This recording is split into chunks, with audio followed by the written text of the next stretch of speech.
Hello, I'm Tom Kirby, and I'm running for Congress from Georgia's 7th District. When I started down this path, people always ask me, why do you want to run for Congress? And the first thing that came to my mind was a quote from Vince Lombardi when he said, "The quality of a person's life is in direct proportion to their commitment to excellence, regardless of their chosen field of endeavor." And to me, ever since I've heard that, I always said that should be the American experience. If you're committed to excellence, you determine the quality of your life. Unfortunately today, government impacts us way too much, and you've got to get around that impact before you can have that quality of life that you've worked hard and earned and deserved.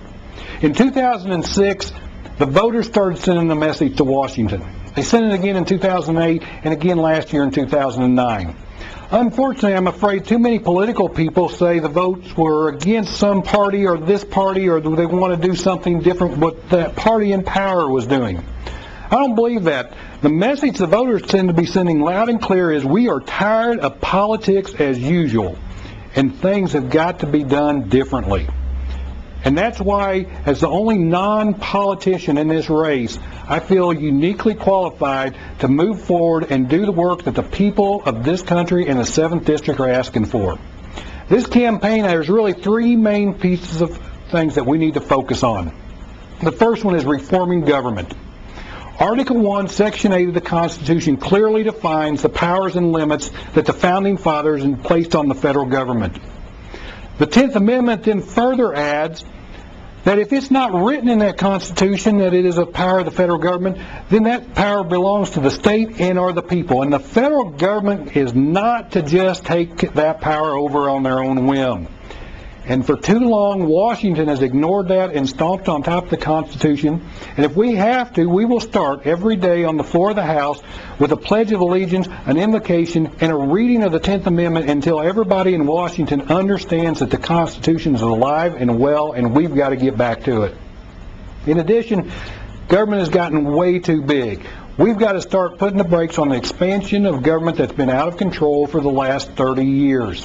Thomas Jefferson said, if government is big enough to give you everything you want, is then big enough to take everything you have.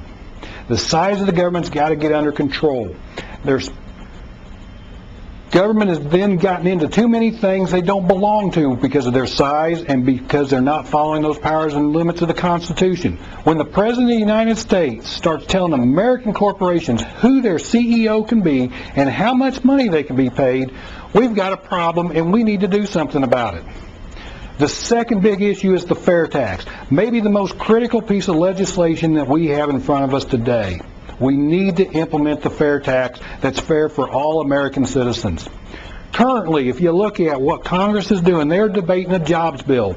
The Senate version has a price tag of $15 billion. What the House is talking about is something that's going to be more like $150 billion. We have a jobs bill that will put people back to work in this country and keep them at work, and it's called the fair tax. Last January and February, this Congress debated and passed the stimulus package, spent billions of dollars that we didn't have to try to stimulate this economy with little or no success. If you want to stimulate this economy, we've got an economic stimulus package. It's called the fair tax, and it will stimulate this economy. When you look at what the fair tax can do, it's going to create the foundation for our economic success for generations to come. The foundation of every economy since the beginning of monetary currency has been the creation of wealth. The creation of wealth starts with two industries, manufacturing and agriculture, the two industries I spent my entire life in. By taking raw materials, putting them through a value-adding process, manufacturing creates a product that people want and deserve and desire, and they'll spend money for it. If we continue to let our manufacturing go offshore to China, Mexico, South America, South Africa, our wealth is now leaving our shores, and it doesn't come back. We've got to get the fair tax, take the tax burden off of corporations, take the tax out of the labor, take the tax components out of everything they're doing in the process, and go to the fair tax. And by doing that, we will become the tax haven for the entire world, and manufacturing industries will rush to build their next plant here, creating more jobs and helping to create the wealth in this country that will be the foundation for our economic success. The other main ingredient in that is agriculture. The American farmer feeds the world. Our breadbasket has been doing it for 100 years. And if you look at the last 30 years of prices, you realize that industry has been doing it without huge gains in what they're getting for their finished product in the market. They've been doing it by increasing their yield, increasing their productivity, increasing their efficiencies. The problem they've got right now, one of their biggest problems, is with every generation that passes away, they are hit with the death tax, the estate tax, whatever you want to call it. Too many farm families are forced with the decision that they have to sell off tracts of land to pay that tax. Land that they've owned and been in their family for generations, they're having to sell just to pay a tax on it because somebody passed away. That's not right. And we cannot continue to allow our farms to be shrunk in size, be paved over, and lose that valuable commodity of building wealth and feeding the world. We've got to get the fair tax passed to build the wealth, create the foundation for economic success. The fair tax is fair for everybody, though. We talk about it. It's time to repeal individual income tax. It's time to repeal the alternative minimum tax, repeal the corporate and business tax, capital gains tax, Medicare and other federal payroll taxes, repeal that estate and death tax, repeal gift taxes, replace them all with the fair tax.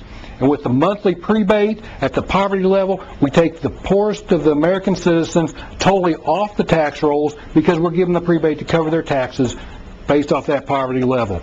And that goes to every American citizen. You're going to keep your whole check. You're not going to have to pay anything on April 15th. It's just another day.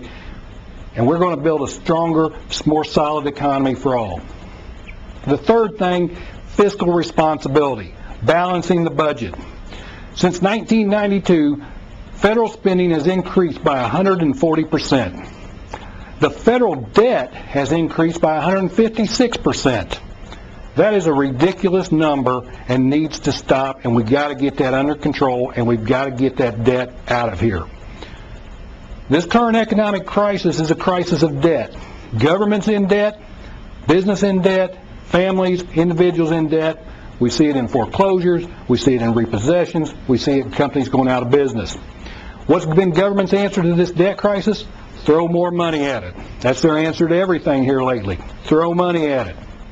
And it's money we don't have, increasing our debt load on our children and our grandchildren. What they're doing is the equivalent of trying to drink yourself sober by trying to spend our way out of debt. It doesn't make sense, and we've got to do something better. Now, this is when most business people running for office say, we're going to run government like business.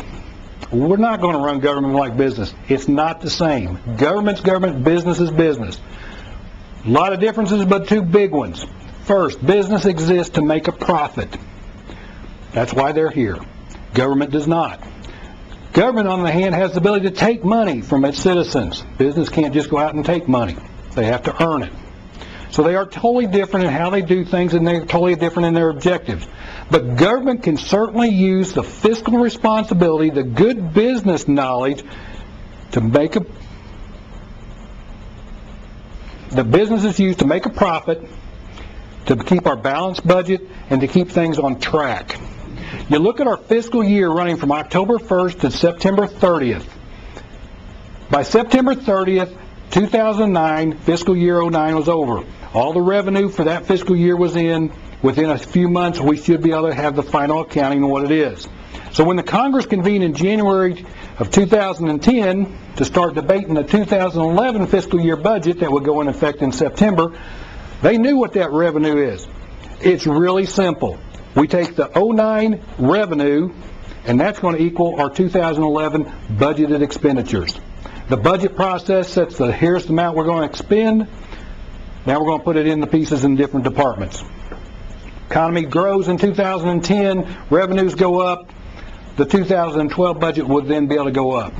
If the economy shrinks and goes down by 5% in 2010, the 2012 budget would then go down by 5%. This isn't really difficult. One's still smaller than two, three's still bigger than two. Whichever way it goes, we can adjust. And we're going to be able to keep this balanced budget on track and keep things growing and keep being responsible in how we are spending. I'm Tom Kirby. I'm running for Congress in the 7th District. Thank you very much for your time and your support.